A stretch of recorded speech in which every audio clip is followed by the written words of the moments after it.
at each of the health offices, and she brought the Department of Health Emergency Stock Medications Program to the district. Having these life-saving medications in place in the schools has saved numerous lives over the years. But there has been no greater challenge for these folks and our health offices than COVID. Joe, our nurses and health assistants, helped lead us all through the challenges of the pandemic. They worked relentlessly during COVID-19, including handling COVID positive students, close contacts, keeping COVID tracker spreadsheets for attendance, answering and responding to thousands of phone calls and messages from worried or frustrated parents, establishing and managing care rooms, sending messages and letters to parents stating when the child can return to school, tracking COVID immunization and compliance, creating COVID systems, writing PED reports, updating our community on the latest toolkit changes and mask mandates, and the list goes on and on. And they did all of this on top of all their other responsibilities that I just previously mentioned. So I'm honored tonight to stand here and support these wonderful people. They have been so dedicated throughout all of this, and they're such hardworking professionals. So thank you, Joe, come up here, for your years of service to us.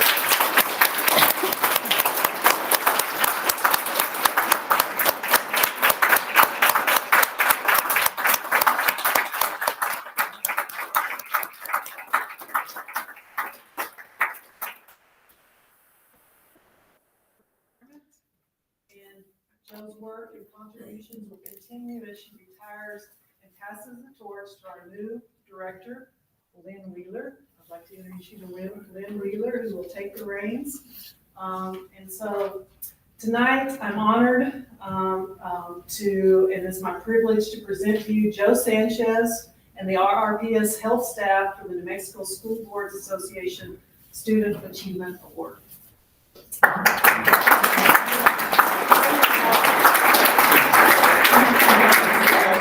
We're going to go ahead and come down. I think Joe wants to say a few things. Yeah, go ahead, Joe. Go ahead. President Galbraith, Vice President Morgan, Secretary Scott, and members of the board. I just really want to thank you for sharing this great honor with me and with all these wonderful nurses. I really appreciate them being here tonight to support me and the district. They have just been phenomenal to work with. But I really appreciate the support and leadership that the board has given to us. You have just been phenomenal, and I've always known that you had our back. So I really appreciate that you were always there to support us. And I know you all realize that we never could have done what we did without the support of many other staff in the district.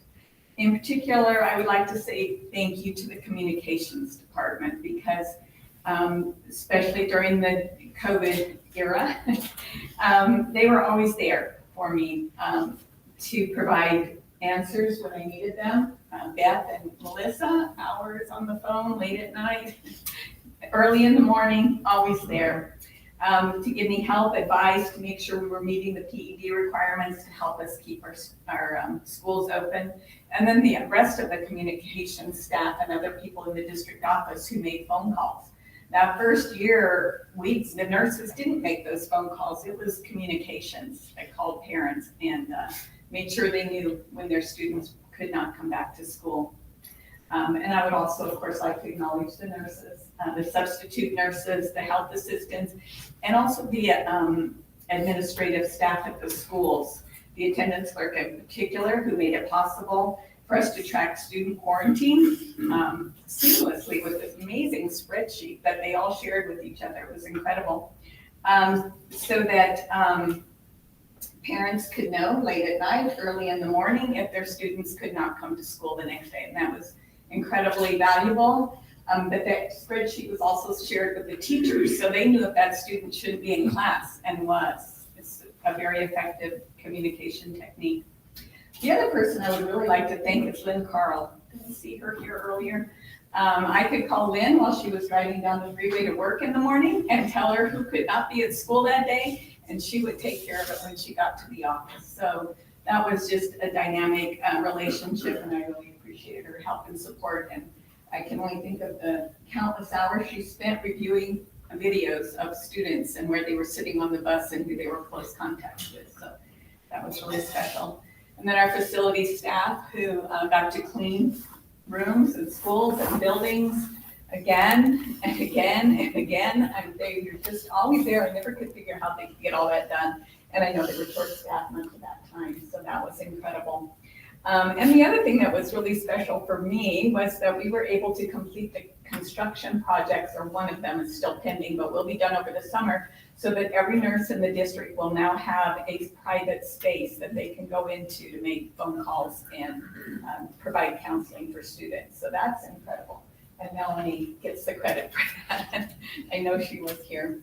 And then, of course, I have to thank my family because they saw a lot of me sitting in front of a computer this year, dragging my computer bag with me everywhere, answering calls while we were driving down the freeway, so I could do my special little report, my positive case reports. We got those done. So sorry for the emotions here, but it's special. And then there were so many others that I can't begin to name everyone. It was definitely a team effort, and it was just amazing to work with so many dedicated, hardworking, self-sacrificing staff who were an inspiration to me. And that just kept me going. It's really encouraging. Thank you all.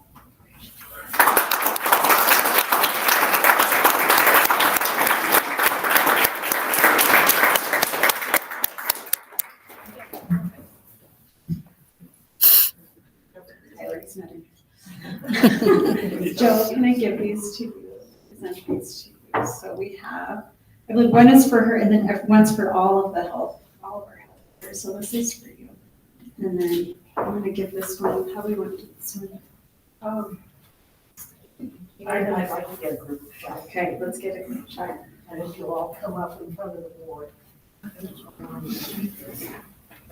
On the stage.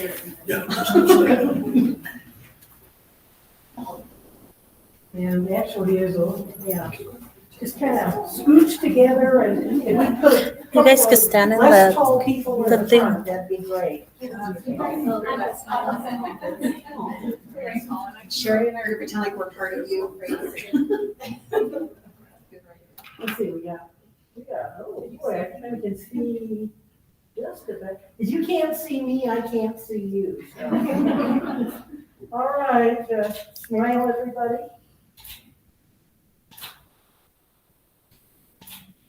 Great, congratulations, and thank you so much.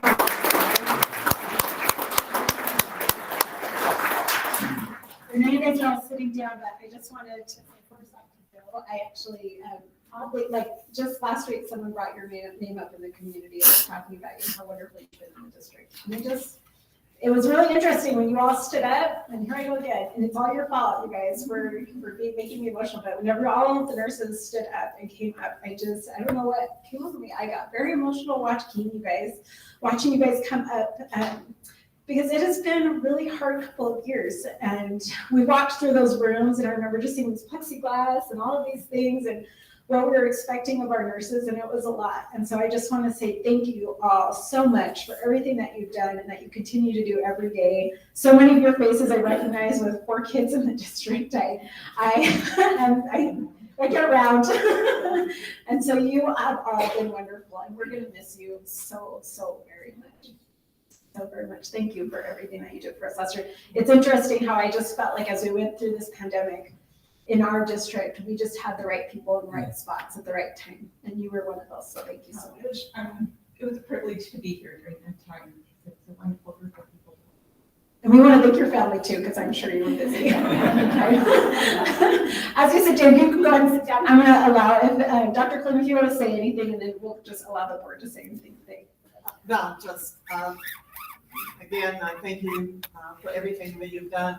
Words really just can't summarize the contributions and our thankfulness to you as an individual, to all of our nurses. We could not have done, that's not just words, we could not have done it without you. We could have not made it through without your dedication and hard work. And so we appreciate all of you. Joe, thank you for your leadership of this wonderful group of people, and wish you the very best in the years ahead. And we also thank your spouse, your understanding spouse. But it has been a pleasure to work with you, and we're excited to have new leadership, but we will miss you here. All right, we're just gonna take a second. Carrie, Tripp, do you want to add anything? I just want to say, Joe, thank you for everything you've done for every student here and to the nurses. Thank you so much. You mean the world.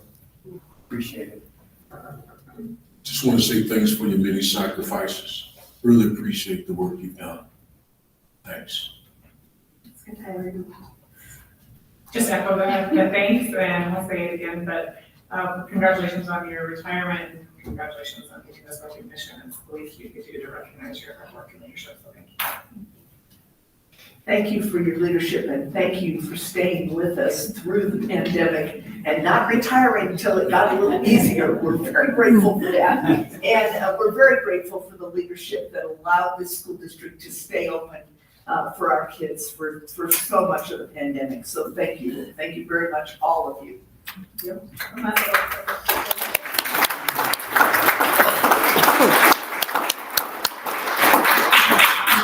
And so now for our next three accommodations, we have Kirchman who will come up. And I'll allow him just to start going through them. Our first one is going to be for the Rio Rancho Art Association scholarship recipients. I see our students are coming. Good evening, President Galbraith, Dr. Cleveland, members of the board. We have several individuals here today, and I invite their parents to come up too, the students' parents. And also Mr. Joe McDonald from the Rancho Art Association. So tonight I present to you three young artists from Rio Rancho Cleveland High Schools who are receiving scholarships from the Rio Rancho Art Association, a community group that has been involved in our schools for many years. Before I introduce the students, I would like to introduce Mr. Joe McDonald of the Rio Rancho Art Association, say a few words about the association and these scholarships. Good evening, Madam President, board members, Dr. Cleveland. It's an honor being here. I'm Joe McDonald. I represent the Rio Rancho Art Association. And we are a group of folks that are dedicated to our craft. We're pleased to participate in a program that has gone on for a few years. But we're happy to present the awards to these three young folks from the various high schools here. Cinco Sanchez, Elizabeth Olive instructor, Sioux Cleveland High School. Taylor DeCourse, Matthew Lutz instructor, and Slater Sanchez, Diane Leah instructor. Anyway, it's a pleasure. Thank you.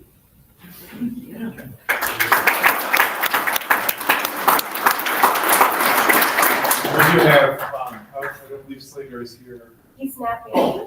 He's taking a nap, I'm sorry. Oh, that's quite all, that's quite. And Ms. Diane Leah is here. She'd like to come up to be recognized. One of the teachers. The other teachers were taking a well-deserved break this evening, I think, from end of year activities. But just I want to thank Mr. McDowell for this and the Art Association for this honor. It's a real great partnership we have, and to recognize our wonderful student artists. And you probably saw their work in the art show, senior art show out here a few weeks ago. Just wonderful work. So congratulations to all.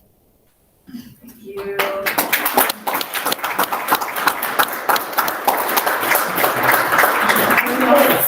Sit down, picture.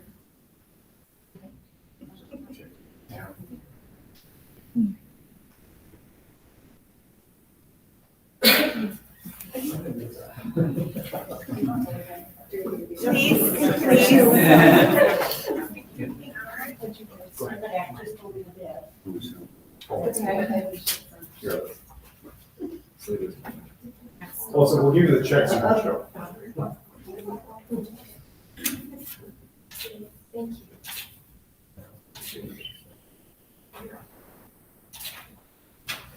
Scooch together a little bit. Scooch together a little bit. Great, okay. Thank you and congratulations.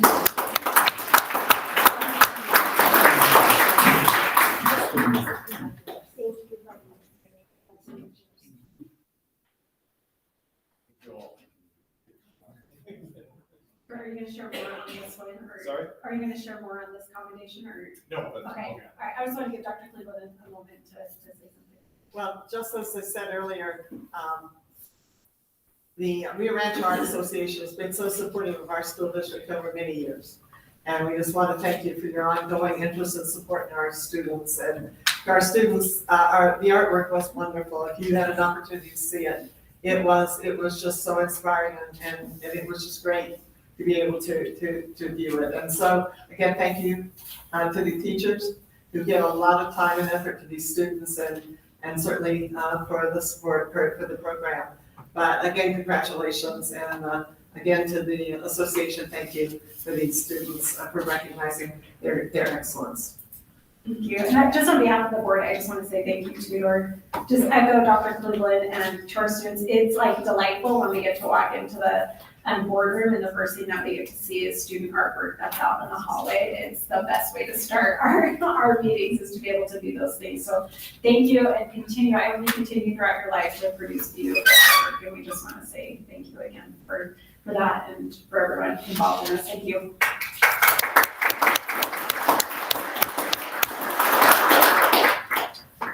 And secondly, I'm happy to present to you for commendation the Rio Rancho Public School District itself. This spring, RRPS was designated as a best community for music education by the National Association of Music Merchants Foundation. This designation was presented this year to only 738 school districts in the country, representing not quite 6% of the total districts in the country. RRPS is also one of only 5 districts in the state to receive it. Rio Rancho Public Schools has fostered and supported exemplary programs in music during its history. We have in place structures and programs that ensure quality music education to all students in Rio Rancho. However, the receipt of this designation is most of all a testament to the highly qualified, dedicated, and hardworking teachers we have here in the district. We have some of them on hand here today. We have 33 in the district. I believe 4 are here tonight. Again, the rest are probably resting at home. I did get a text from one of the teachers saying, "This is my only night off this week, so if you don't mind, don't mind." So that's fine. So I'd like them all to come up. I think this was not planned, but they're all band directors. I'm sorry. I think I'll just state what they teach and where they teach in their names. Name, where you teach, and what you teach. Okay. I'm Donna Schmidt. I teach at Rio Rancho Middle School band. I'm John Rodak. I teach band at Eagle Ridge Middle School. Daniel Holmes, Director of Bands, Cleveland High School. Josh Dumay, Assistant Director, Cleveland High School. And we actually have a couple of music students who are here for the next commendation, but why don't you come up and introduce yourselves and maybe your year in school, where you are, and what you play. I'm Rob Price. I am a graduating senior, and I play euphonium and trombone. My name is Megan Dickens. I'm a graduating senior, and I play piano and clarinet. So again, we just want to congratulate these teachers, the students, of Rio Rancho Public Schools itself. And again, thank you to the board and the superintendent for so much support over the years and continuing support. I hope to be back here in a year representing our 5th designation of this prestigious designation. So thank you. Thank you.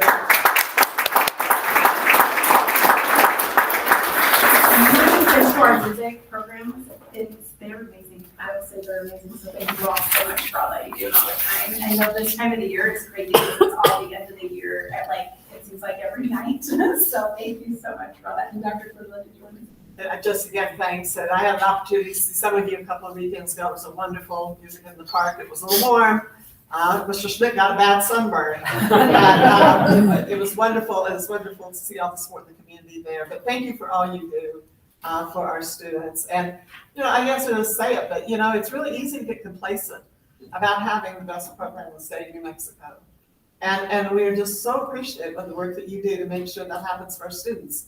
And we're proud of our programs. And I've said on many occasions that our fine arts programs are the crown jewel of this school district. It's one of the crown jewels of this school district. The opportunities we provide our students keeps them connected, engaged in school, and gives them a really positive and creative outlook in terms of opportunities that they may have either in high school, but for their life, for lifelong. Music stays with you forever.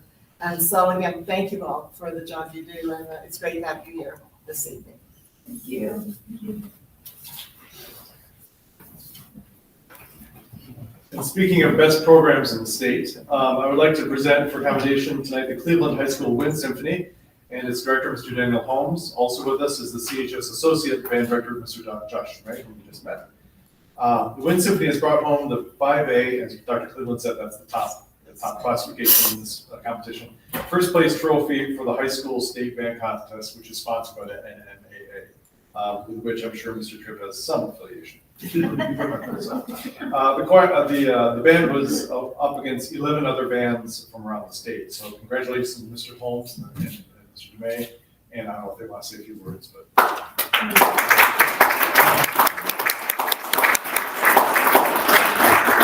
First, I'd like to thank a few people. I'd like to thank our fantastic administration at Cleveland High School, our fabulous fine arts director, Kurt Schmidt, our wonderful associate director of bands, Josh May, for all his help. But last but certainly not least, I'd like to thank our students. Mainly, I always feel like the trophy is the music that we get to make together. They had such an incredible, passionate performance, and they worked incredibly hard. They were resilient, staying in the program when they didn't have to. When things were getting tough, they stayed and showed their love of music. Last year, Raven was interviewed on the news talking about her love of playing in an ensemble and how much she missed it. So really just being able to get back into the swing of things and play music together and get on the stage and perform for others and with each other, that's a real trophy. So thank you so much. Thank you.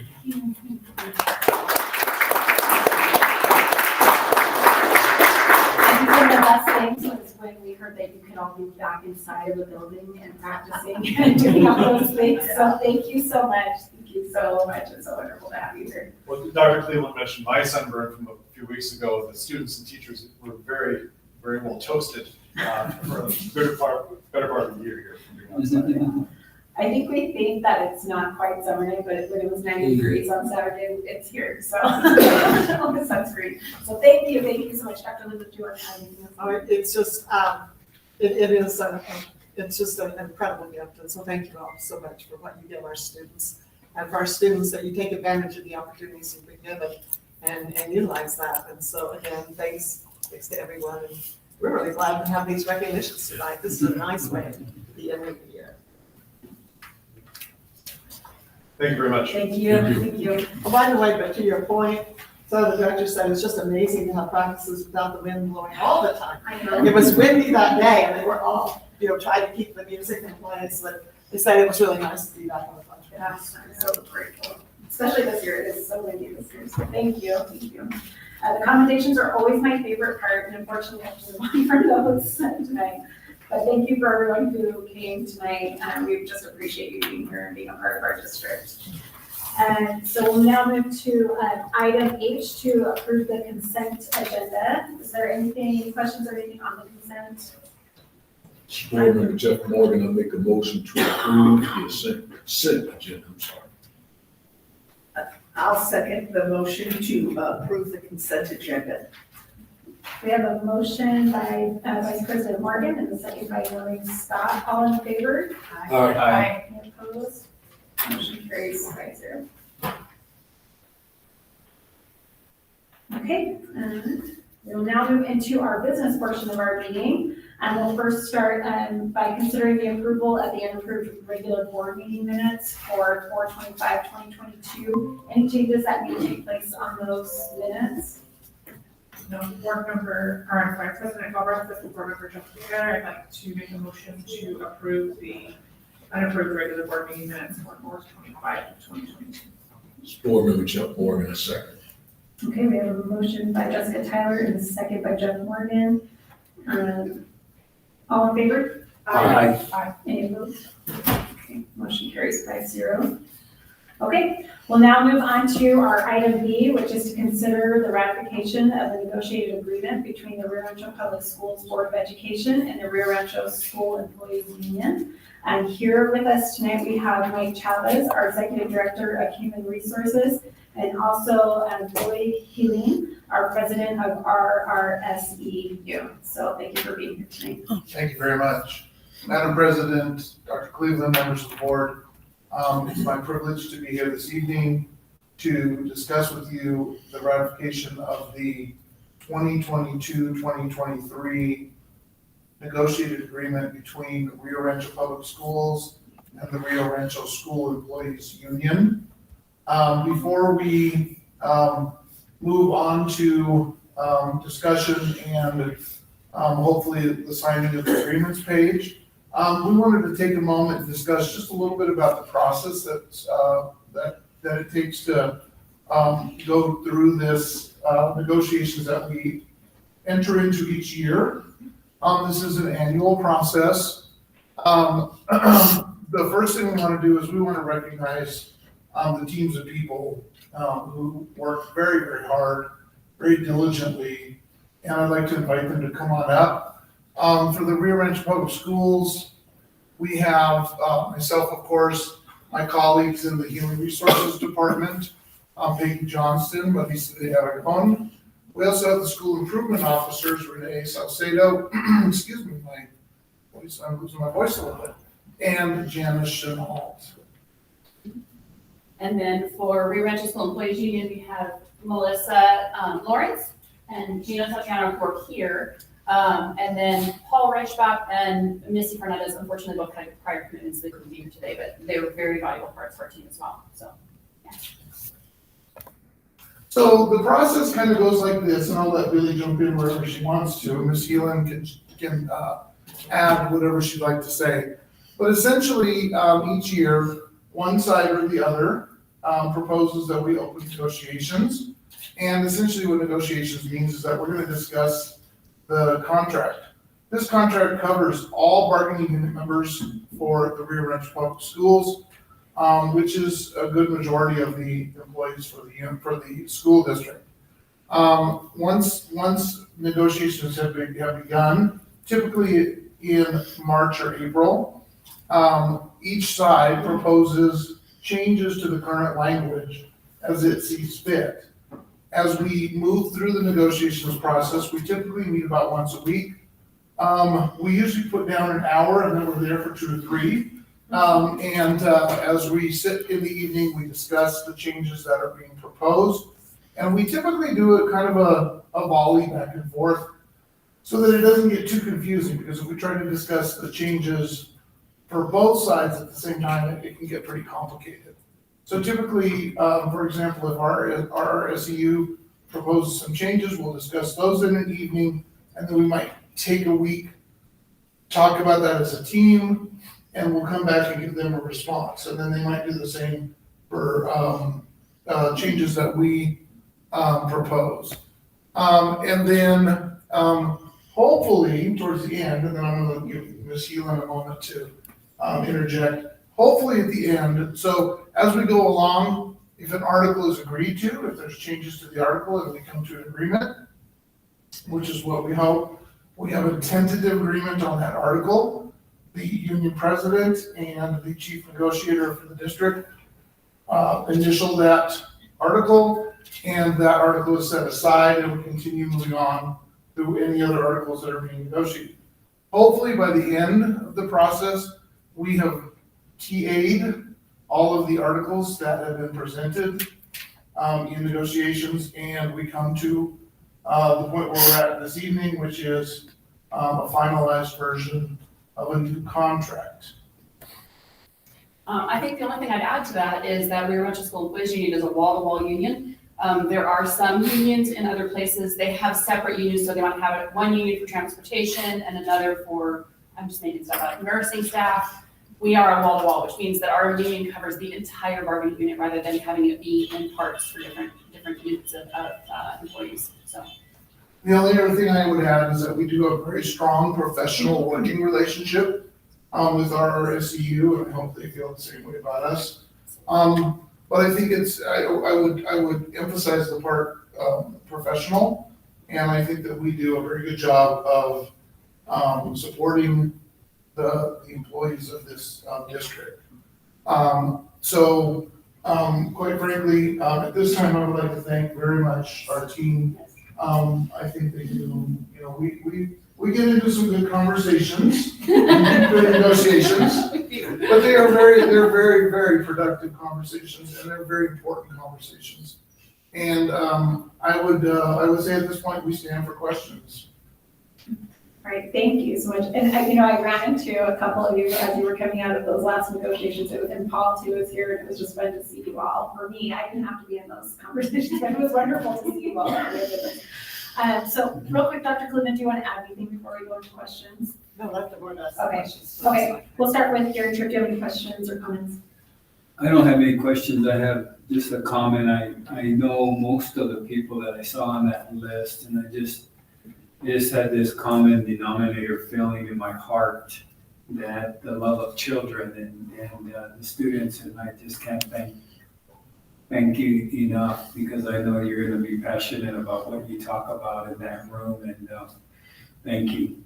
Thank you so much for what you do, because it's hard work, but a child's at stake and an adult's situation is at stake, and you guys have good hearts out there, and I think we're in good hands. Thank you.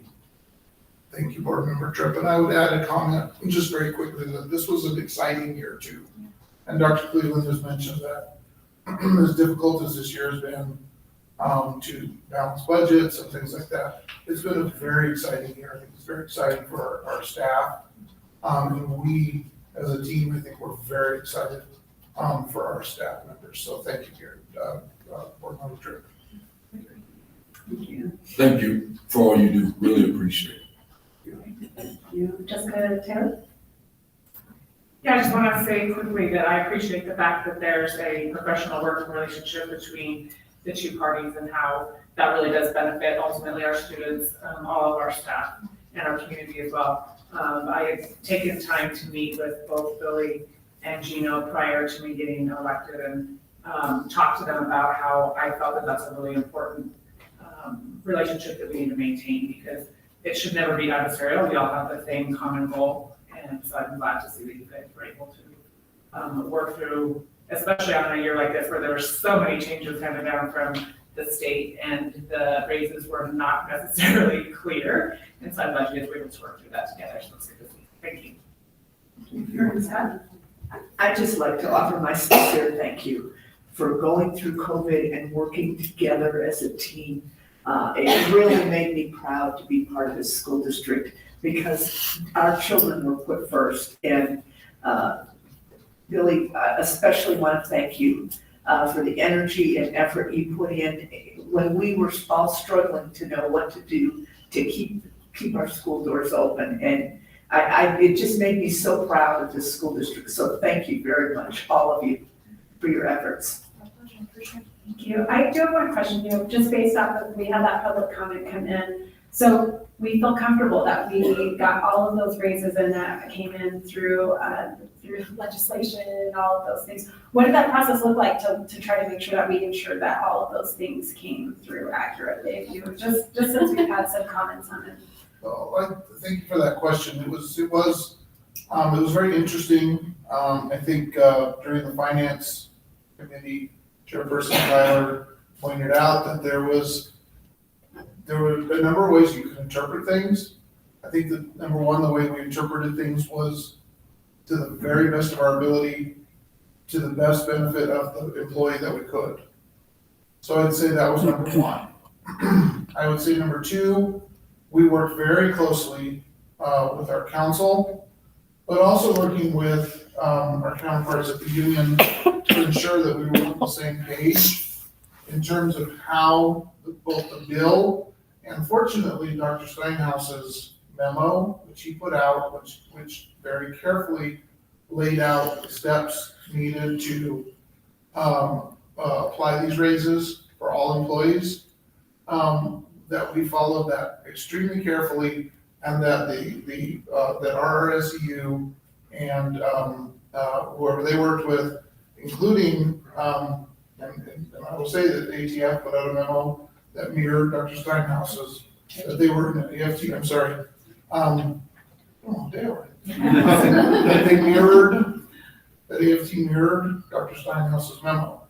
So we felt very comfortable, we felt very confident in what we were able to accomplish with these salary schedules. I will also tell you that as soon as we are finished here, we will be heading back to Ms. De Aragon's office, and we will be, that is at the board's request, if this is signed, we will be heading back to Ms. De Aragon's office to publish and post on our website these salary schedules. So, and I will wait to see, I'm not trying to second guess anything, but I just want to be sure, I want you to be sure to know that we are very, I know that people are very anxious. And we know that because we've had people asking us constantly. Yes. And we've had to say, I'm sorry, we can't tell you till after Monday. Right. I'd like to actually thank, I don't know if anyone from the state is listening, but I hope they will listen. This is incredibly welcome by so many of our staff. These raises really show the respect and care that the state has for teachers and education staff. And I'm really grateful that they did this work so that we can do this for the staff. The union and the district worked really hard together to make sure that every I was dotted and every T was crossed with those raises. And so I'm really, really pleased, and I'm super excited that the staff are going to see these raises right away. It's great. And there's one more person I would like to thank, and I'd like him to stand up because he doesn't sit on the committee, but he certainly directs and helps us with every step of our way. And that's Mike Baker. He is instrumental in everything that we are able to accomplish, and I don't think people realize how much really did go into, I don't think people realize the hours we spent talking about this, figuring this out. David Beal was also instrumental in helping with this. But, so everybody has a part in this, and there's a lot of appreciation, and I gotta tell you, I have been told by multiple, employees that there's a lot of appreciation out there too, so. Thank you. I know we have another question here, right? Just one point of clarification I want for the public to know, especially with the public comment that we had earlier. Before it comes to us, this is voted on by your membership, by all the employees to approve what you have proposed for the collective bargaining agreement or the contract. And so they've already approved it. The majority has already said that this is what we want prior to this point. So if you could just talk about that process very briefly, I'd appreciate it. Absolutely. We always present what we've tentatively agreed upon with the district to our bargaining unit. It is important to make that distinction that it is bargaining unit. And so those members who pay dues to the union have the right to vote on that new negotiated agreement. And thankfully, 97%, I think, is how we ended up with 97 voting in favor, 97% voting in favor, which is great. I'm really glad to see that. So, yeah. Thank you. Yeah, thank you. Thank you for that. Dr. Cleaver? Well, I think most of it's been said. I would like to also thank you for the professionalism and the opportunity to work together on several things this year. I mean, we had several opportunities to make our voice heard in Santa Fe, and talk to the governor, and that positive working relationship does make everybody's job easier, more productive, and more enjoyable.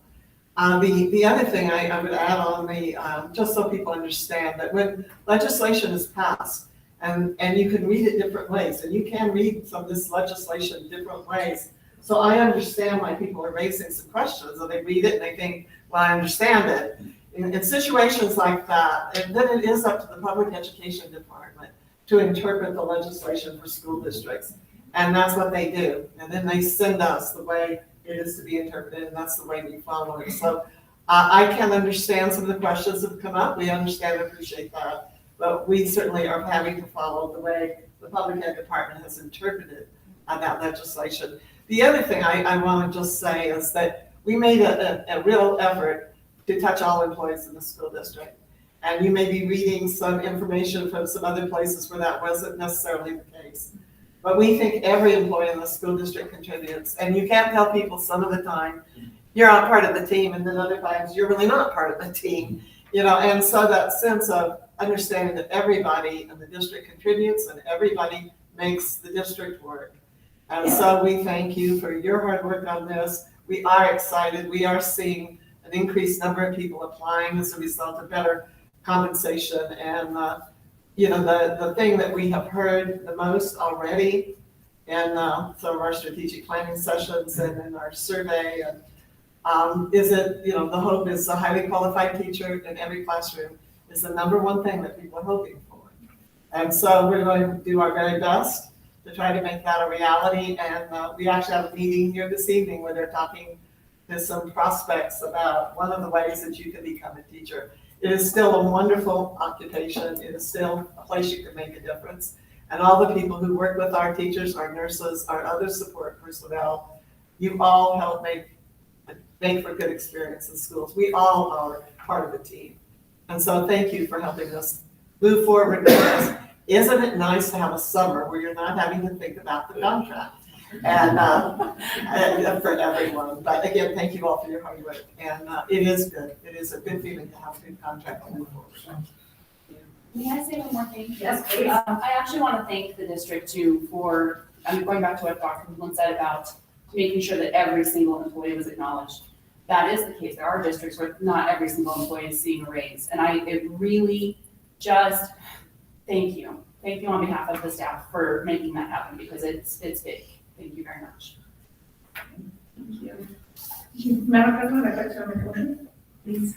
I'd like to make a motion to ratify the negotiated agreement between the Rio Rancho Public School Board of Education and the Rio Rancho School Employees Union for school year 2022 to 2023 and school year 2023 to 2024. This is Secretary Norton Scott, I'll second. Okay, we have a motion by Dr. Tyler and a second by Norton Scott. Continue to go. Roll call vote for us in this. Yes, ma'am. Vice President Morgan? Yes. Secretary Scott? Yes. Member Tripp? Yes. Board Member Tyler? Yes. President Gale? Yes. Motion carries 5-0. All right, thank you. And there's one more step here, one more step in the process. And Kim's gonna bring up, for President Galbraith and for President Elin. She has a document that they will sign. And then this document will be added to the current, contract, and that contract will be placed online tomorrow for anyone to be able to see. Yeah. Last time, so.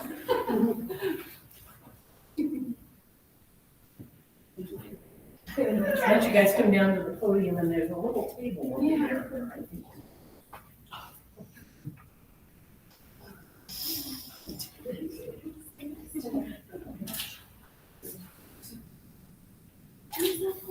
Are you a yes?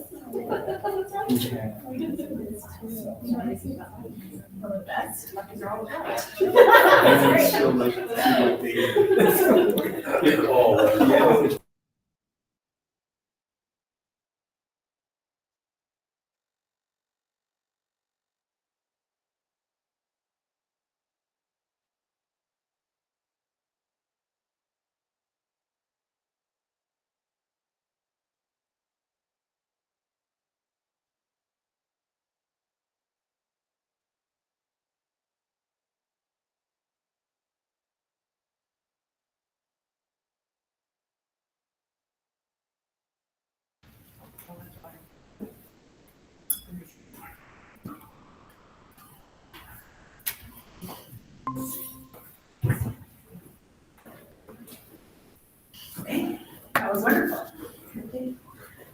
Okay, and now moving on to our item C, we'll consider the approval of contract number 17-PR-093, Summer Food Service Program, City of Rancho and RRPS. So we have Dean Gallegos, our Director of Food Services, and Connie Peterson, our Director of Parks and Recreation and Community Services Development in the City of Rio Rancho. Good evening. Good evening, Madam President Galbraith, members of the board, and Dr. Cleveland. Let me introduce myself first of all. My name is Dean Gallegos. I'm the Food Service Director with Rio Rancho Public Schools, and this is my first time up here, so. It's nice to have you. It's good being here. The reason that I'm here before you this evening is to request approval of an agreement that the district and the city of Rio Rancho have in partnership for the summer feeding for the past 11 years. We have the Director of Parks and Rec, Connie Peterson, who will introduce the contract. Thank you. Good evening, Dr. Cleveland, Madam President, members of the board. Welcome. Thank you. It's been 3 years since I've stood before you. I'm excited to be back. I don't remember what happened the last 2 years. It's kind of a blur for everyone, I think. Well, thank you again for having me. A lot has changed over the course of the past few years. The Seamless Summer Program has taken on a much larger role. The district's food service company has changed to SFE, both the city and the schools. We've had employees who've come and gone. You guys have had board members who've come and gone. We've had city councilors who have come and gone. But what has not changed is the need to ensure that all children, that no child goes hungry during the summer. Both the city and the district both agree on that.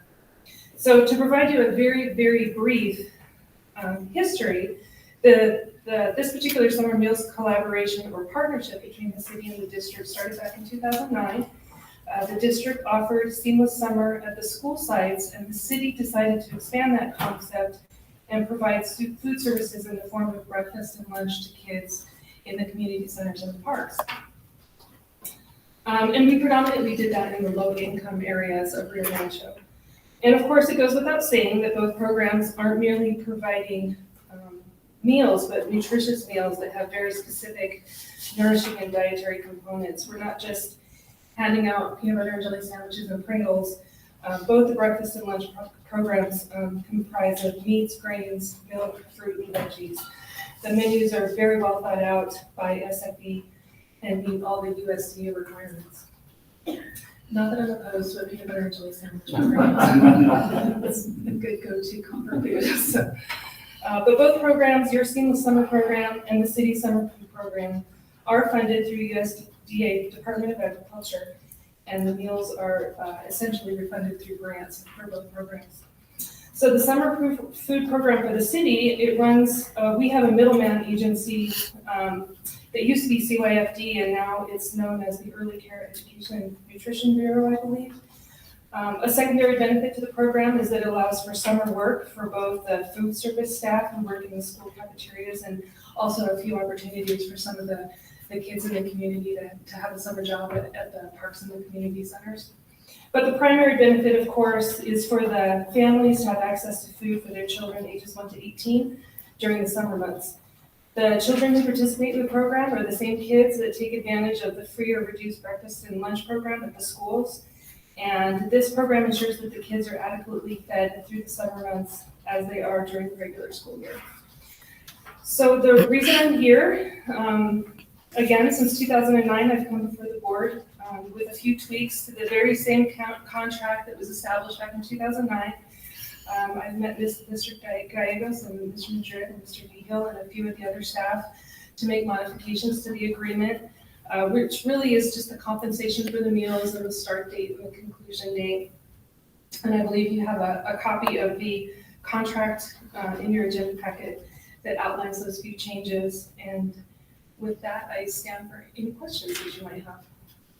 Thank you. Derek, any questions? I don't have any questions, just a comment, and Connie, it's good to work with you again. You too. But I did want to make everybody know that Dean Gallegos and I were best friends. We're on the Bank of Las Vegas Little League Baseball team. We were 11 years old. So this was mine and my brother's best friend when we were kids. And it is so good and a pleasure and an honor to work with a best friend from childhood again. Thank you for being in our district, Dean. Thank you. Thank you.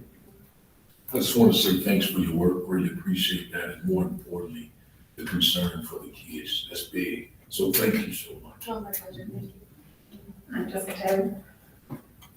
Thank you both for your work of getting the contract over after a couple of years of trying to just try to do patchwork work through the pandemic. Really appreciate it, and it's good to see this life. Thank you on behalf of all the children who will have a meal this summer.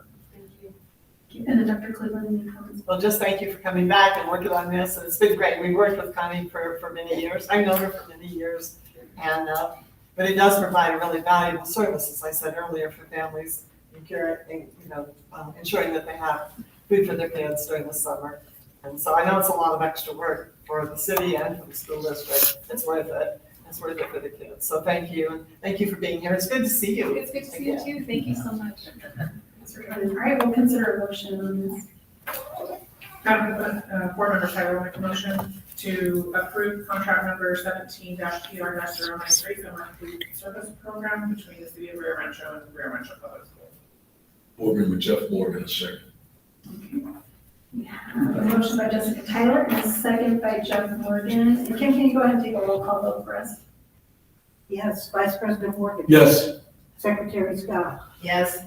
Board Member Tripp. Yes. Board Member Tyler. Yes. President Gale. Yes. Motion carries 5-0. Thank you. Thank you so much for coming. Thank you. Thanks. Okay, I feel like between this whole board, we should know everyone to stay in Mexico. All right, for item D, Jared, please feel free to come up. That's where it So consider the approval of the 2022-2023 IDEA B, 24106 and IDEA 3 at 24109, a special education application. And Jerry Reeder, our Executive Director of Special Services, is here to present. President Galbraith, members of the board, and Dr. Cleveland. I was very excited when I arrived here tonight. I saw all these people here. I thought they were all here for the IDEA. I guess I was wrong. People dearly miss Joe. She helps us a lot in special education. The IDEA is basically just to help with the excess costs of special education. And just to let you know where we'll stand next year, IDEA will only cover about 8% of what our special ed costs. The whole 92% comes out of our operational funds. I do want to thank the finance department. They are such great help. There is an entire worksheet that they have to fill out to determine what those excess costs are going to be, and that's on like one of the very last pages. But basically, they do a lot of work to come to one simple number that goes in there. And our new application doesn't show that anymore. One of the older ones showed the whole worksheet process. But I'm here to get approval for the IDEA application this evening. Thank you. Do we have questions from the board? Any questions over? No questions. Dr. Cleveland, do you want to add anything? This is, so the total budget for IDAD is 3.8 million and a little additional. Okay. So it's a significant amount of money, and it's a significant, how much time do you spend on this application, Mr. Reader? How do you think the number of hours are that go into this application? So part of it is I have to go visit with St. Thomas and Gospel Light. I have to hold a special ed parent advisory council, and then just working on the application, and then the time that finance puts into it. I would say at least 40 hours of work, not continuous because it's little chunks, but. So I've done a 5-minute job here. Right. Yeah. So anyway, but thank you, and I think it is good that you did share that we worked with some other schools as well in this application process, and, but thank you for your hard work and the work of your staff in pulling this together.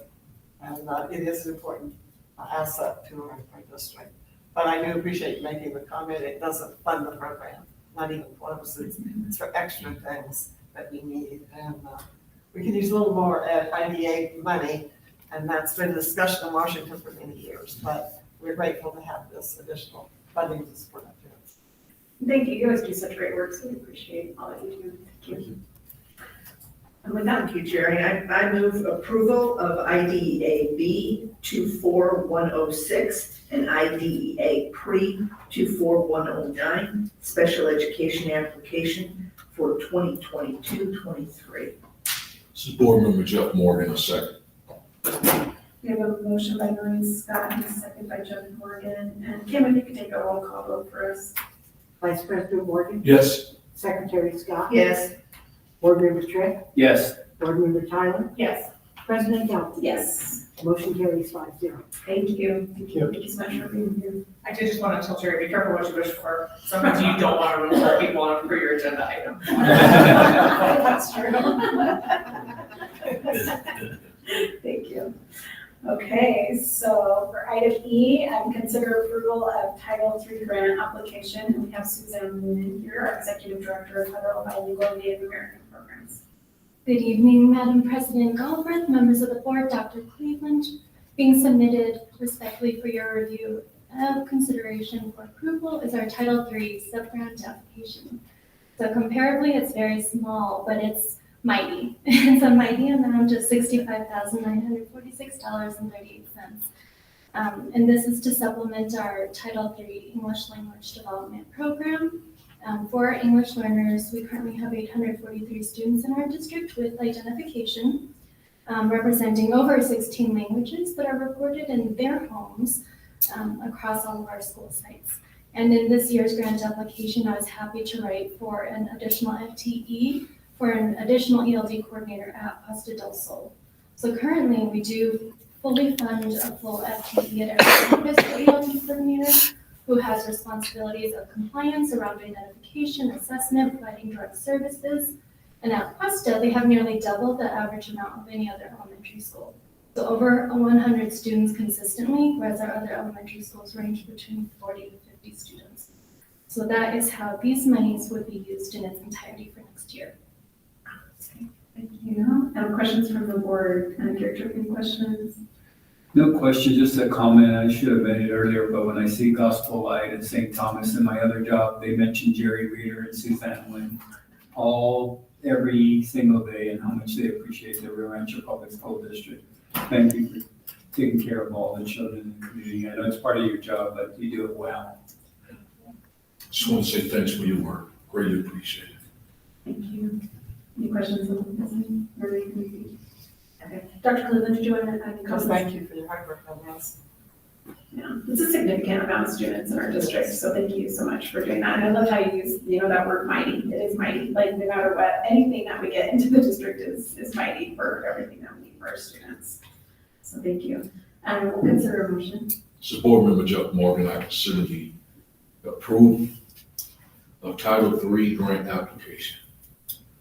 Board Member Tyler, second.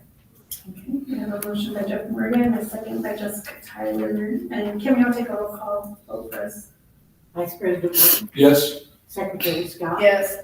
Board Member Trick? Yes. Board Member Tyler? Yes. And President Galvin? Yes. Motion carries 5-0. Thank you so much. All right, for item F, we'll consider the approval, a lot of items today on our business. So for item F, we'll consider approval of our FAEA Fine Arts Education Act for year 23, application, and Kurt Schmidt, we welcome you back to discuss with us. Thank you, President Galbraith, Dr. Cleveland, members of the board. Just a few slides. There are several new board members. I thought it might be good to explain some of the act and so forth. So what is the FAEA Fine Arts Education Act? It's a piece of legislation that's nearing 20 years old that funds Fine Arts Education Act fine arts education at the elementary school level. And for our purposes, and the purposes of the act, it's K through 6, because some districts have 6th grade in the elementary schools. So we have to submit these proposals yearly. There have been some changes with the change in leadership at the head. Usually it's an application with a budget and so forth with a mid-year review.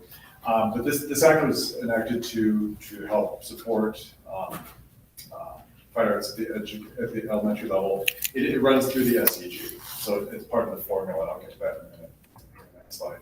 So part of the act is to maintain a fine arts advisory council, and the vision of that we revamped the vision and the mission throughout the years, but to help all students discover the arts. And you can read the mission statement there. It's basically to make sure that as part of a whole education, students receive sound education in fine arts from qualified teachers. These are some of the goals and objectives of not only the Fine Arts Advisory Council but the district. So arts literacy, presenting and performing artistic works and creations, and arts integration. And arts integration, we work with the Kennedy Center and other partners to bring in workshops of professional development for general education teachers and fine arts teachers. So how much money do we get from the FAEA? It's part of the formula. It has changed over the last few years. It used to be, the T&E used to be part of the formula. That was removed a few years ago. So it's the unit value, which is a little over $5,000. The average enrollment, the 80 and 120 day count, which this year was a little over 8,600 students. The multiplier is 0.05. And so this year we received about $2.3 million for fine arts at the elementary level. That goes towards primarily the lion's share, as with most things in the district, towards salaries for teachers. So we have 13 elementary music teachers and 11 elementary art teachers.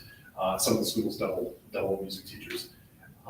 It goes for their salaries, it goes for stipends, professional development, instructional materials, K-6, transportations to certain events, and instruments and equipment for fine arts programs, pencils, paper, paints, that sort of thing. It also, supports partnerships, as I mentioned. We have partnerships with the Santa Fe Opera and the Kennedy Center.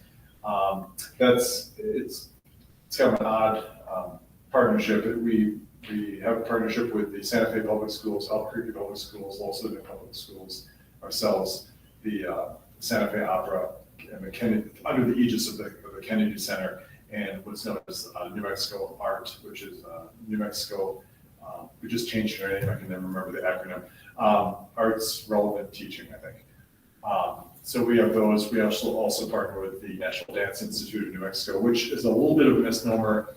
They don't run like ballroom dancing and things like that. It's more movement classes for 4th grade students at a couple of our elementary schools. So keep them energized, learn how to use their bodies and coordination, that sort of thing. So those are some of our partnerships. As I mentioned, we have 11 art teachers, 13 music teachers. Each school has at least a full-time art and music teacher. Some of the schools, as I mentioned, double up on music teachers. It's a lot easier to double up on a music teacher than an art teacher, because then the art teacher is usually teaching off a cart, which with paints and supplies is not very pleasant. Spark Art Academy also receives instruction from the music teacher, Joe Harris, and our art content leader at the elementary level provides lessons and choice boards and things like that for the students at Spark Academy. And just some pictures at the end here to see what the money goes toward. As Dr. Little mentioned, we had a concert in the park. I did not get a photo of 150 elementary band students spread under the sky room. But I don't know if you've been out to this facility. It's absolutely wonderful setting. And somehow we got in the eye of the hurricane with the winds, and it behaved. Mother Nature behaved that day. So these, in the next slide, are a couple of the jazz bands that also perform from middle schools. And you can see Dr. Cleveland down there in her hat in the left hand corner. So thank you so much for coming to the concert. The next photo, this is an after-school elementary choir at Rancho Elementary School. Next slide.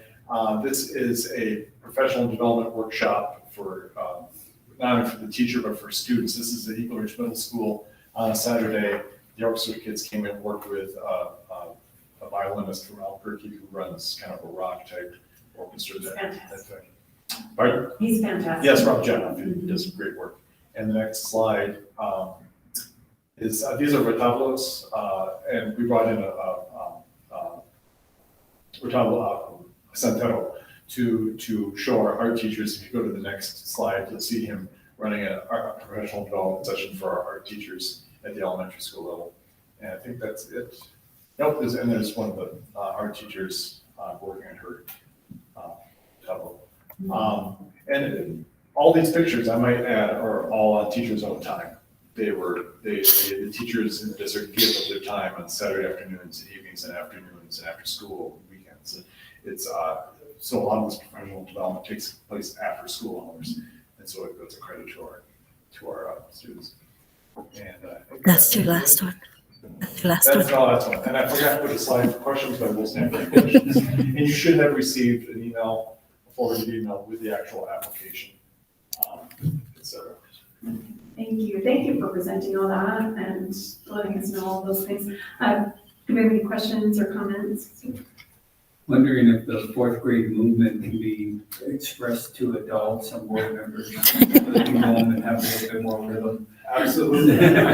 We'll set you up anytime. Thank you, Mr. Smith. Wonderful program. No questions, just thanks, as always, for your work. Greatly appreciate it. Do you have any questions? Thank you. And Dr. Cleveland, do you want to give any comments? That's just one question is, in the last couple of years, there was an effort legislatively to deal with some shortcomings in this particular area. Has there been any progress in that? Yes, and just for historical purposes, the information, as I said, the T&E used to be part of the formula, and that was taken out. And that the year it was taken out, it kind of broadsided us, and we had I think we were in the deficit about $240,000, don't quote me on that, but a substantial amount. We had to reassign some teachers, not cut programs, but cut deeply into their funding. We started working through the New Mexico Advisory Council on Arts Education, which at the time I was the chair of that statewide body, working with Chris Bolzano, Thank you, lobbyist. Words are hard. The lobbyist for Rancho Public Schools, he did pro bono work for the council, and a couple different sessions, we presented it. Our bills got pretty far. It passed the House of Representatives unanimously 1 year, but it stalled during COVID, and Chris advised us this year not to pursue it this year with shorter sessions. So the council just met a few weeks ago. We're going to contact Chris and start the process to work during the interim in LSC and other bodies to try to get some an appropriation for it. We try to get a little bit more money out of that. What we found out through our calculations is that if we increase the multiplier from 0.05 to 0.052, it would make up for the losses we experienced. It is an important part of the funding for our elementary programs, and so everyone should be aware of the importance of this particular tax. So, no questions. Well, and to that point, when we did have to make cuts, the district had to take over some of the positions that were historically funded by the FAEA. And this year we kind of the salaries a little bit, but it's fine. It is, but if we could get that multiplier changed, we might be able to take control of some of those positions and relieve it from the operational funds. Thank you, that's good information. Thank you. Thank you. A motion? This is Board Member Jeff Morgan. I make a motion for the consider to approve of the FAEA year 23 application. Secretary Noreen Scott, I'll second. Okay, we have a motion by Jeff Morgan and a second by Noreen Scott. And Kim, do you want to take a roll call for us? Vice President Morgan? Yes. Secretary Scott? Board Member Trick? Yes. Board Member Tyler? Yes. President Gallagher? Yes. Motion carries 5-0. All right, thank you so much. Thank you very much. And for our next item, G, we'll consider the approval of the 2022-23 schedule of board meetings. And Kim Besley, our assistant to the superintendent, is here to present. Thank you, President Gallagher, members of the board, and Dr. Cleveland. We have for your consideration this evening the board calendar, which is your schedule of regular meetings, committee meetings, and anything else that we have dates for at this point. I think you have a copy of that. I have had a copy to review. The regular meetings and the finance meetings are on, that we anticipate are on this calendar. The audit committee is not, because the audit committee just met right before this meeting. And so I would defer to Mr. Tripp to provide those dates. And when you all make the motion, what I would suggest is that you incorporate whatever Mr. Tripp tells us into that motion, and we'll just go ahead and add it into the calendar so we don't have to bring it back to you. So if I could, would it be appropriate to ask Mr. Tripp what you all decided? Did you guys come up with a meeting calendar? Madam President, we decided that a 4:30 meeting before the regular board meeting. And I believe we're going to have a tentative date, and Mr. Behill may have to help me add to this, but June 25th, and we're going to meet at least once a month between the months of June, at June 25th, all the way to October. Having that audit meeting with the auditors, and then having a brief report to the board at that regular board meeting afterwards. Mr. Behill, did I get that close enough, or could you add to that, please? Thank you, Mr. Tripp. The regular board meeting is on June 27th. Thank you. That wouldn't be applicable on this calendar because this calendar starts for July, so we would just need the meeting starting in July moving forward. Right. And so it's my understanding it'll be prior to the second meeting of the month for the audit committee. And we won't all need to be at that meeting. No, that's right. Right. No, you don't, but it is helpful. We can put that on the calendar. And one of the advantages of having these on the calendar is that it constitutes legal notice of all of these meetings. So we don't necessarily have to separately notice them. We generally do. But if for some reason something happens, you have legal notice for your meeting by virtue of having passed this and having it posted on the website and in the district lobby.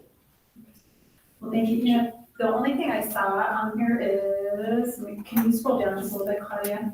Is on May 8th, I think. So we have, it's not really a big deal, but the finance committee time just needs to change to, I guess, the 4:30. Oops. Yeah, not a big deal. I think that was the only thing that I saw. Any questions or comments from the board or changes that you see that need to take place? So, I'll move approval. well, I have a quick question. So is it 4:30 is when the meeting gonna start? Is that what it is? Yes. Okay. Finance. Yeah, so finance will always start at 4:30 and the audit meetings will start at 4:30 as well. Well, because some of the times say 4. Yeah, so That's why I'm asking. Oh, there is. See, if you look at April 23rd, it says 4. Budget meeting. Yeah, so. Okay, So actually, the May Okay. 8th one will probably need to be a 4 o'clock meeting. Yes. Because it's a budget meeting. Yes. It'll be a longer meeting. Okay. good enough. Okay, I'll move approval of the board meeting schedule for 2022 and 2023. With the changes that have been made, adding the audit committee meeting at the, prior to the second meeting of the month, and adding the change on April 24th for the budget committee meeting to be, I'm sorry, was it April 24th? Yes, April 24th to be at 4 o'clock. So board member Jeff Morgan, well said. Okay.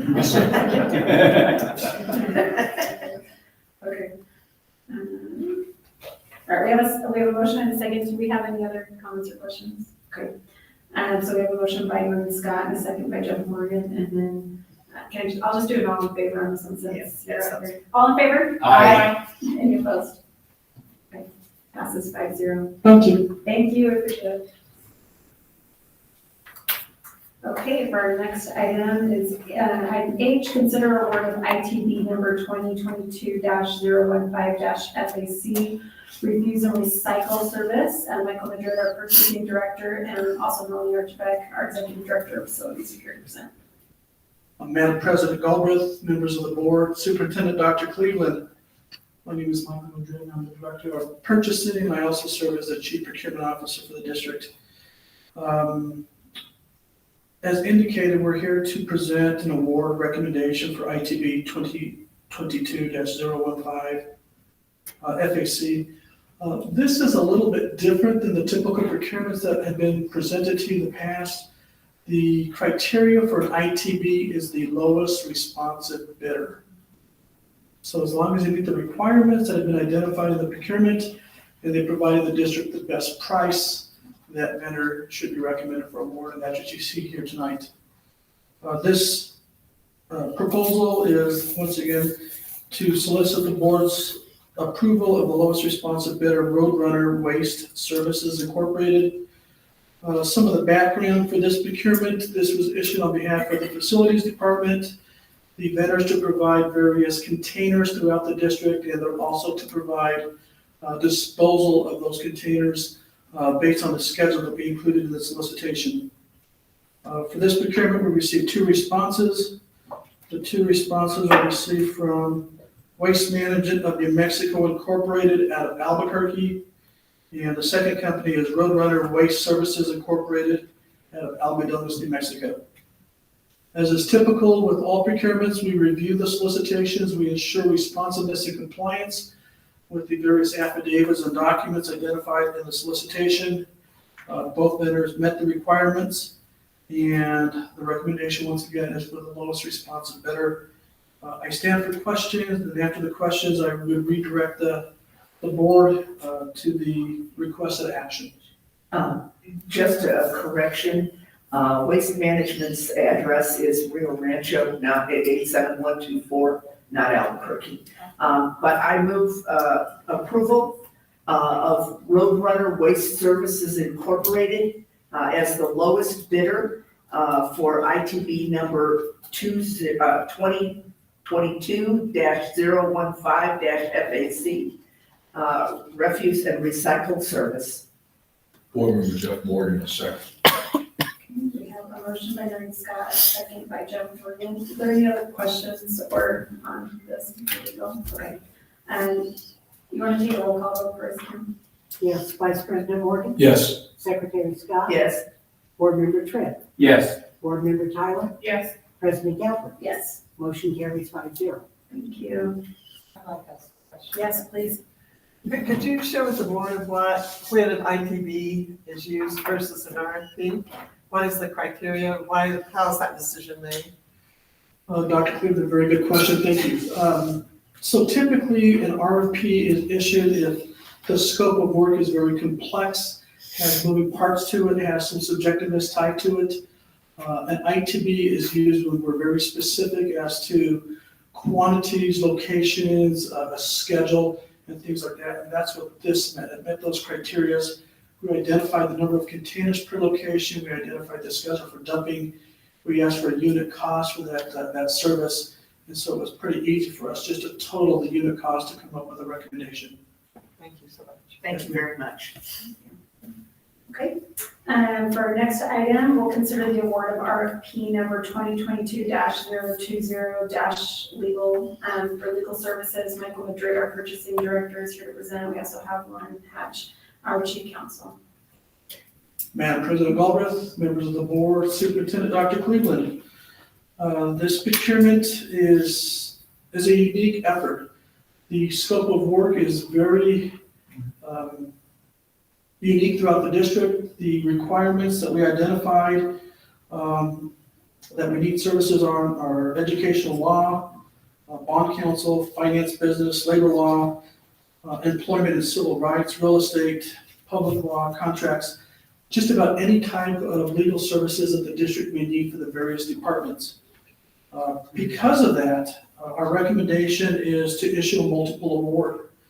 Each one of the vendors that we're making a recommendation for bring a uniqueness and a unique skill set that either provides specifics to those areas, and we feel that it's in the district's best interest to ensure that we have coverage and we have the most qualified legal services to identify those services for those categories. So with that being said, the recommendation is for a multiple award to Adams and Crow PC, Walsh, Gallegos, Trevino, Kyle, and Robinson PC, Module, Sperling, Roll, Harris, and Sisk PA, Holcomb Law Office, German, Burnett and Associates LLC, Hatch Law Firm, and Hines, Petrarca, and Fester. As is typical, we review for compliance all of the proposals, making sure that they provided us the various affidavits, and all vendors met those requirements and their responses. What I'd really like to do is acknowledge Mr. Hatch, our Chief General Counsel. He assisted in the development of the scope of work, and also Mr. David Meehan. He also assisted with the development of the scope of work, and so I want to thank both of them for their assistance in ensuring that the district has the services that are going to be required. With that, I stand for any questions, or Mr. Hatch has any comments? Any comments? I do, Madam President, members of the board, Dr. Cleveland, Lauren Hatch, Chief Counsel for the district. I want to thank procurement for kind of quarterbacking this effort. The district does these on-call contract solicitations every 4 years. It's been 4 years. 4 years next month, I think, since the last one. We recognize some of the law firms that are on this list, and we have some new ones that we've never worked with before. We are excited to work with them, and we recommend approval. And just have a question? Just for public perspective and transparency, do you have any affiliation with the Hatch Law Firm that's part of the RFP? Great question. Hatch Law Firm, no relation. Oh, wow. No relation, no. I do know them. I have worked with them in the past, but they're not related. Maybe if you go back to the 1600s or something.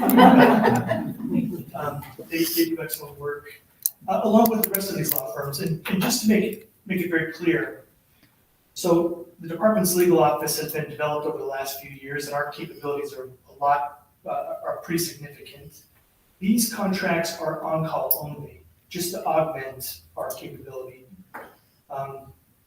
when it's needed. And it's an excellent group, and we recommend.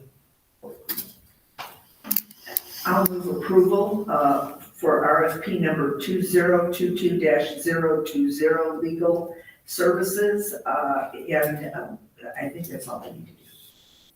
Need the recommendation.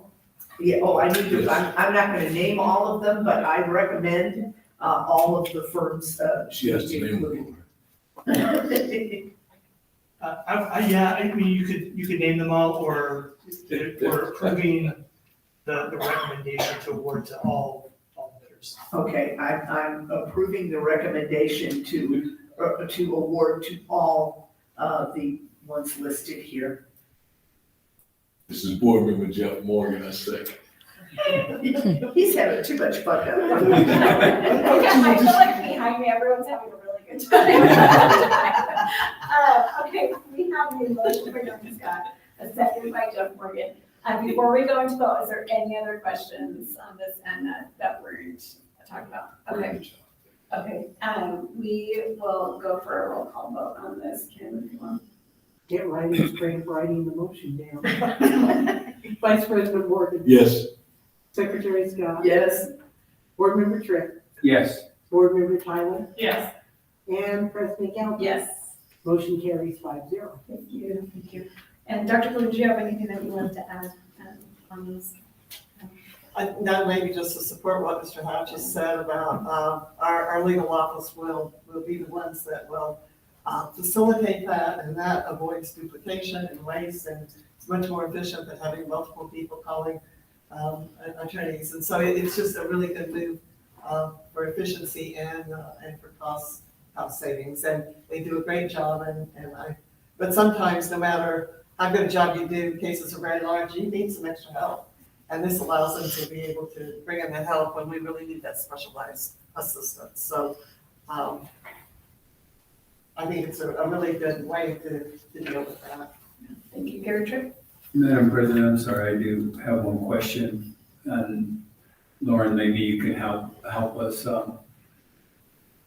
Does the educational law would also, with the firm handle both the regular education and special education? I know special education can be quite tricky. I don't know what other word I'm looking at. Yeah, Madam President, Mr. Tripp, yes, educational law covers all the subjects in education law, special ed, as well as issues that apply to all students. Okay, all right, thank you so much. All right, for our next item J, consider the award of RFP number 2022-017-FIN, an external auditor. We have Michael Madrid, our purchasing director, David Behill, our executive director of finance, and also Gary Tripp, who's the chair of our Board of Education Audit Committee.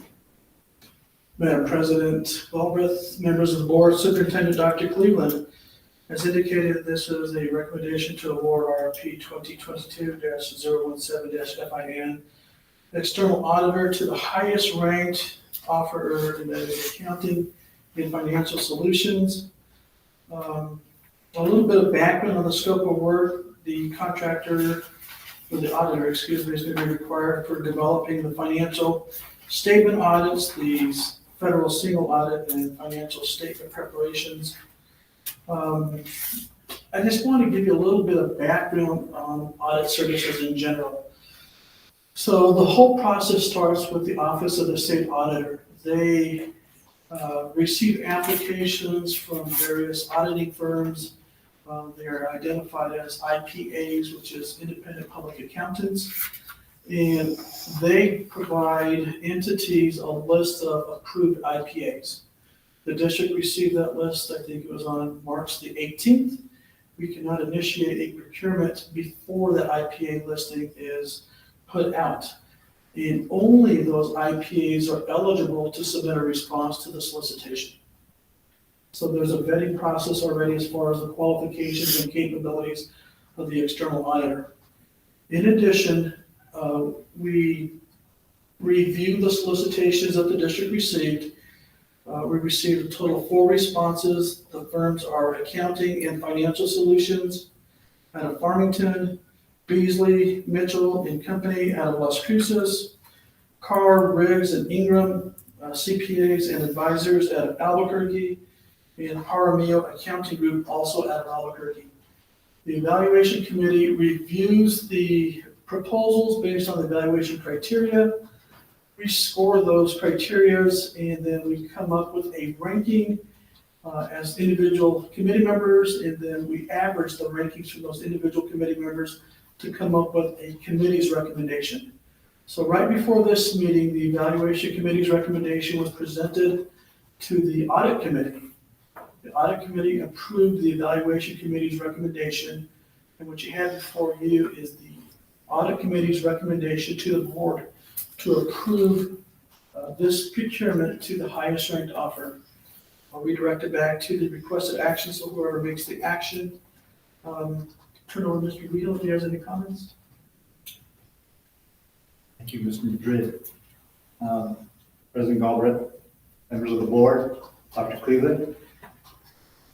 Thank you for allowing me to take a couple minutes just to talk about the process, as Mr. Madrid was talking about the evaluation committee, and appreciate Mr. Tripp and Secretary Scott for serving on that evaluation committee as well. Just a couple of comments here. We do have an initial evaluation team meeting where Mr. Madrid provides a list of instructions, which it provides for transparency, fair, objective evaluation of all the proposals. The instructions include provisions for privacy and confidentiality, and so that is an important part of the evaluation process.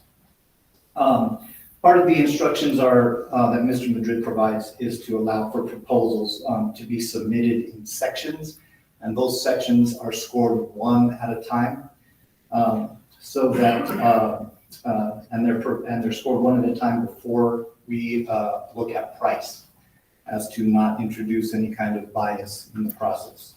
So I just want to commend Mr. Madrid for putting forth a very fair and objective process that we evaluate those proposals for this procurement. So with that, I can stand for questions. Thank you. We also, Richard, did you want to add? Yeah, if I could, Madam President, thank you.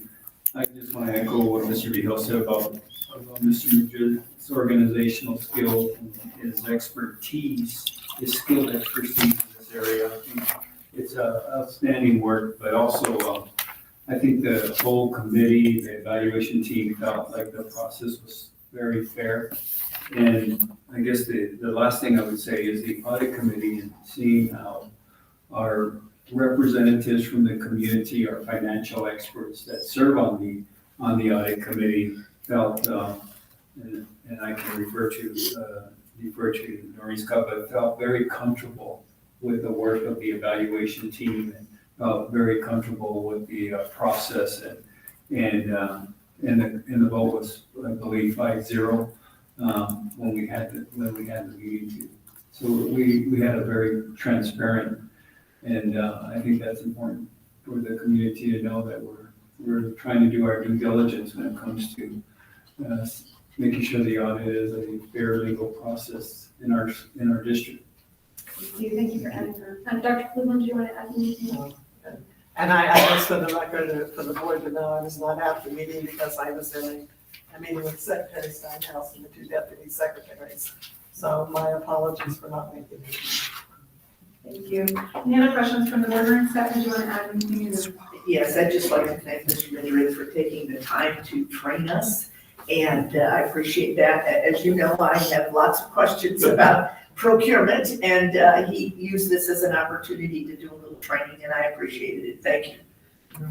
Thank you. Any other questions, Jessica, Tyler, or okay, we'll consider a motion on this. Board Member Tyler would like to make a motion to award RFP number 2022-017-FIN to the external auditor for the approval of the audit committee's recommendation to issue the award to the highest ranked offer, which was Accounting and Financial Solutions. Board Member Jeff Morgan, second. We have a motion by Jessica Tyler and a second by Jeff Morgan. And then Kim, if you'll take a roll call vote for us. Vice President Morgan? Yes. Secretary Scott? Yes. Member Tripp? Yes. Board Member Tyler? Yes. President Galbraith? Yes. And who seconded that? It was Jeff Morgan. Thank you. Okay. Motion carries 5-0. Thank you. Thank you so much. Thank you. Okay. You did amazing getting through all that business tonight. Very good. Okay, we want to thank everyone who was here tonight throughout the evening. We also presented, we appreciate it. Going to our advanced planning. So May 9th will be the next audit committee. That is today, never mind. You check them out. Okay, so starting with May 16th is the board retreat, that's our next meeting. That will be from 9:30 to 3:30 p.m. at the Enchanted Falls Event Center. On that, we just need to make sure we notice that out to the public. Yeah, and I think we will have a couple of items, business items for you to consider at the beginning of that meeting. Oh, interesting. Okay, so yeah, let's definitely make sure that gets noticed to the public. Also on that, there is some homework that everyone's been given, both the board and the cabinet out there. So please make sure that you've had the opportunity to do those. There's some different questions. Also, you will see in the folder, I believe from the last superintendent report, there are some questions that will be asked that day that are set up. So if you want to fill that out and bring it with you to the board retreat, that would be wonderful. And then we have, any questions on the board retreat since? Next Monday. Yeah, next Monday. Okay. So then May 20th is our Cyber Academy graduation. That is actually going to be at 5 p.m. So we can change that on the calendar. That will be at 5 p.m. at the Cleveland Concert Hall. May 23rd will be that, gosh, I can't believe all these are coming in. May 23rd is Cleveland High School graduation, 10 a.m. So that will be at the Rancho Event Center. And then also that same day will be Independence High School graduation. That will be 1:30 at the Cleveland Concert Hall. So it'll be a very busy day. May 24th will be Rio Rancho High School graduation at 10 a.m. And that will be at the Rio Rancho Events Center. I do have a question on those, Dr. Cleveland. Do the high school, so Cleveland, do they have that day off from school when it's their school's graduation? No, so just it is graduation, but the students are still, is that? They would have that, they have that off, that day. The schools are closed. State Cleveland graduates, they don't have school. So They they- Rio Rancho graduates, they don't. Okay, thank you for But they go to school the on the opposite days. Okay, thank you so much. I just have had a couple people ask me that, so thank you for the clarification, appreciate it.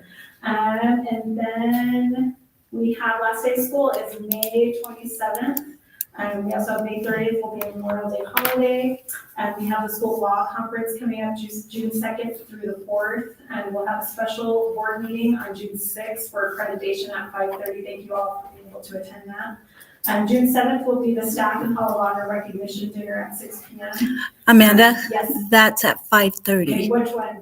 The recognition dinner, Hall of Honor will be it's at 5:30. Okay. So hopefully that's right on our calendars. Thank you, Claudia. And then on June 13th and the 27th, those are both regular board meetings. Any questions on any of the events planning?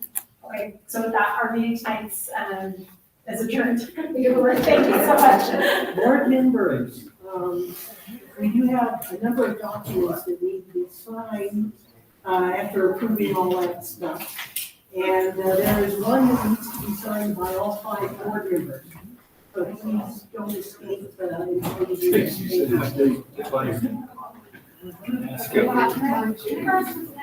that. Thank you, Mayor, in 20 minutes. No, it's fine. I'll be there. Yeah, I'll. You want to know what kind of bird? Well, I thought it was the hardest one I've ever done. my technology skills. I'll take a look. Because sometimes in a different environment, you'll have different everybody. They sign it up.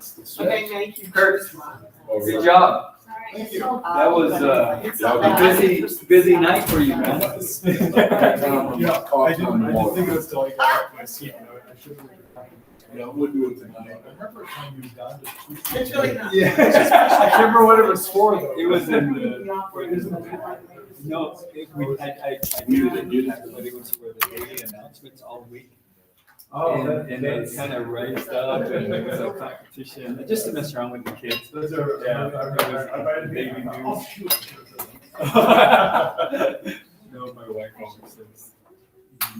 Jeff, if you would sign one, it says Vice President. That's